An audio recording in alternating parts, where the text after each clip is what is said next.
represent the purest form of the game. It's the simple human competition of schoolyard basketball, stickball on the streets, and of course, sewage treatment reservoir water polo. But why do games only represent the impoverished, bare-bones versions of the sports? Where's yacht club basketball? Or exclusive prep school women's field hockey, where you can use your dad's linoleum empire wealth to intimidate the other girls on the team. It's only a dream for now, so we've got to content ourselves with FIFA Street 2 for the GameCube. Here's our review.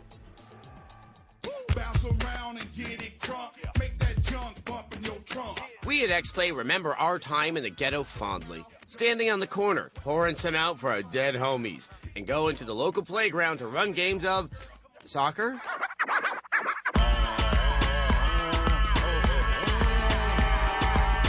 That's right, Hell's Kitchen, South Central and North Philly. Soccer's not just for rich kids who aren't tough enough to play football anymore. Now the world's most popular sport is taking it to the streets. Again, with FIFA Street 2. Everyone knows that soccer players are pimping and slanging in between World Cup games. It's not their fault that they'd rather kick the rock around and smoke it. And in FIFA Street 2, they do it with all the flair of a 64 Impala floating on 24s.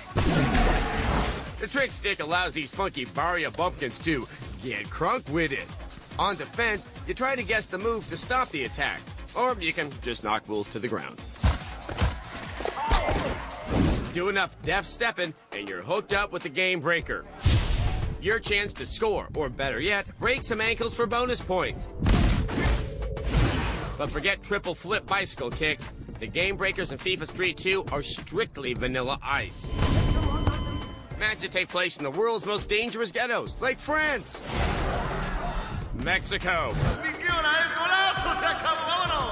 and Amsterdam. The goalies act like they've had too much space cake, but it keeps the goals flowing. You can customize matches however you wish, making them as benign or insane as your little dome can recognize. If head-to-head isn't your thing, you can rule the street by creating your own player and squad, complete objectives, and you're rewarded with grip to spend on upgrading skills. Eventually, you'll be managing your own team, deciding who rides the pine and who gets the time. The rule the street mode ain't half-stepping. But a lot of the rest of the game is.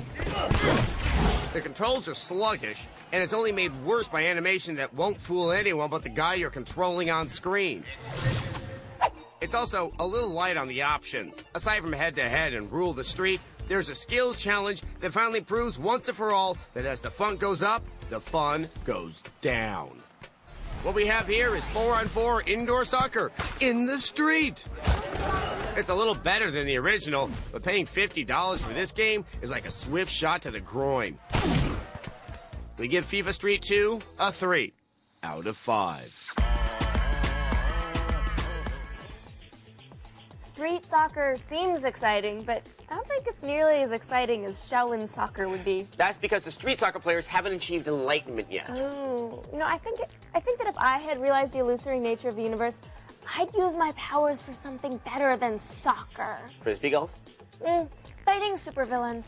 Maybe dabble in some world domination. Oh, if only we were possible to be an evil Buddhist. No, I do respect any religion that gives you magic powers. Only achieving enlightenment, we're so boring. You know, That's true. Just sitting around, being alone with yourself. You're just sitting there waiting for something to happen. You know what happens when I'm alone with myself?